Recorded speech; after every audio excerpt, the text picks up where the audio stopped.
আসসালামু আলাইকুম। Welcome to our new video. কেমন আছেন সবাই? আশা রাখছি সকলে ভালো আছেন। আমি ভালো আছি আলহামদুলিল্লাহ।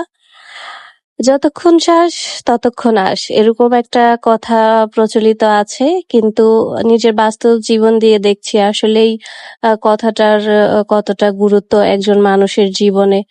আপনি যতক্ষণ না অন্যের জন্য করতে পারবেন, অন্যকে দিতে পারবেন, ততক্ষণই আপনি অন্যের কাছে ভালো থাকবেন। যতক্ষণ আপনার কিছু করার মেয়াদ ফুরিয়ে যাবে, তখনই আপনি তার কাছে খারাপ হয়ে যাবেন।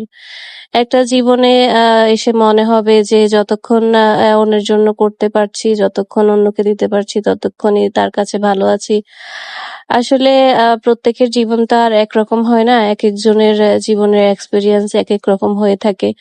কিন্তু আমার যেই রিয়েল লাইফ সেটা থেকে আমি এটাই উপলব্ধি করি যে যতক্ষণ না করতে পারবো ততক্ষণ ভালো, যতক্ষণ দিতে পারবো ততক্ষণ ভালো। এর পরবর্তী সময় কি আমি মরে গেলাম না বেঁচে থাকলাম সেটা আসলে আর কারোরই জানার প্রয়োজন নেই।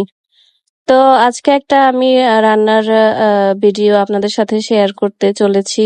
আর এই কথাগুলো আসলে কিছু দুঃখ কষ্ট থেকে বলা। আজকে আমি লাল যে কক মুরগিগুলো হয় সেগুলোকে রান্না করব।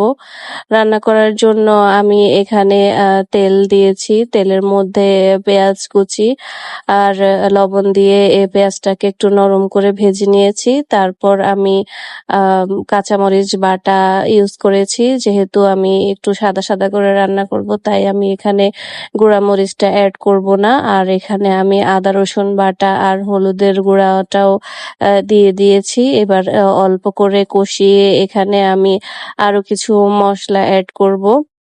এখানে আমি যাতে দাগ লেগে না যায় সেজন্য সামান্য পানি ইউজ করেছি। এই সামান্য পানিতে রান্নার কোনো স্বাদের কোনো হেরফের হবে না। আর আমি নতুন রাঁধুনি বা কাঁচা হাতের রাঁধুনি হলেও আমার কিন্তু রান্নাটা যে অত বেশি খারাপ হয় তেমন না। আ আমি মনে করি মোটামুটি মুখে তোলার মতো লবণ, হলুদ, মরিচ এগুলো ঠিক হলেও বুঝি রান্না আ পারফেক্ট হয়েছে সেটাই আমার কাছে মনে হয়। তারপরেও সবাই খেয়ে আলহামদুলিল্লাহ বেশ প্রশংসা করে যখন তখন খুব ভালোই লাগে। এটা আমি একটা সিক্রেট মসলা এখানে ইউজ করেছি। এই মসলাটা আমি নিজেই বাসায় রেডি করেছি। এই মসলাটা সবকিছুর সাথেই এড করা যায়। Chicken, beef, rezala, roast, biryani, kacchi সবকিছুতেই আ আমার এই সিক্রেট মসলাটা ইউজ করা যায়। এখানে আমি বাদাম বাটা, পোস্ত বাটা ইউজ করেছি। আসলে এই ধরনের মুরগি রান্না করলে অনেক বেশি সময় লাগে। তাই সেজন্য টক দইটা ইউজ করাই বেটার। টক দইয়ে এই মুরগির মাংসটাকে অনেকটাই নরম করে ফেলে। এতে করে সময়ের অনেক সাশ্রয় হয়। আর তাছাড়া মুরগিটা রান্না হতেও কম সময় লাগে। তো আমি এখানে মুরগিগুলো দিয়ে দিয়েছি আর এখানে সামান্য পানি এড করছি। বেশি পরিমাণ পানি আমি দিব না। এখানে সামান্য পানি দিয়েই আমি মাংসগুলোকে ভালো করে ঢাকনা দিয়ে কষিয়ে নিব।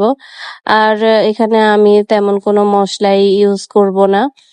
যা মসলা দেয়ার একসাথে আমি দিয়েই দিয়েছি। আর যে সিক্রেট মসলাটা আছে সেখানেই আমার লং, এলাচ, দারচিনি, তেজপাতা দেয়া আছে। সেজন্য সেগুলো আমার এক্সট্রা করে এখানে ইউজ করতে হচ্ছে না। এবার আমি ঢাকনা দিয়ে বেশ কিছুক্ষণ রান্না করে নিব। রান্নার শেষ পর্যায়ে আপনাদেরকে দেখাচ্ছি ঢাকনা তুলে। এই যে দেখুন আমার এটা ফাইনাল লুক। আমি এর মধ্যে বেশ কয়েকবার পানি দিয়ে ভালো করে কষিয়ে এটাকে রান্না করে নিয়েছি। এটা এখন খাওয়ার উপযোগী হয়ে গিয়েছে। আমার ভিডিও দেখার ফাঁকে যদি আপনাদের এতটুকু ভালো লেগে থাকে তাহলে অবশ্যই আমার চ্যানেলটাকে সাবস্ক্রাইব করে দিবেন। সবাই ভালো থাকবেন। আল্লাহ হাফেজ।